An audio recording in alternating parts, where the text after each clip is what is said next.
I think what sets a college apart as an institution is we work with lots of partners, and we sometimes have live briefs that are set by external brands of stuff in the industry. One of the most notable ones is Hallmark. Another one is the Penguin Design Brief, which is about book design. The most exciting project for me since graduating was working with Biffy Clyro on some gig posters for their acoustic tour. I focused on gig posters for my final major project, so actually making them for a band and seeing them screen printed really felt like I'd kind of made it. Since my first year at Plymouth College of Art, I was trying to be as active as possible.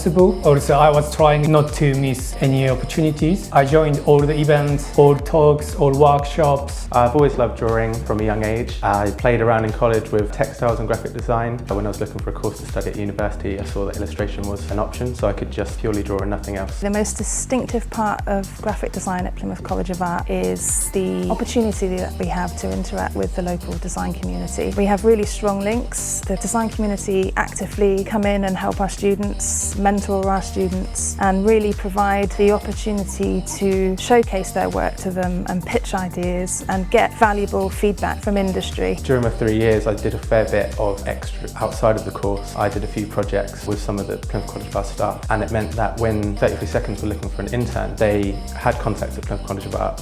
They put my name forward. Then I got 3 months internship opportunities, and it turned out to permanent position. We worked with Sky, Peugeot, Greenpeace, Amazon Student, Toys R Us, Magnus. I was able to use those skills and expand what I could do. Come and visit. That is the thing that wins students over every time they finally come to an open day or they come for an interview. If you're one of the people that feels like you will thrive in an environment like this, when you come here, you will feel it straight away.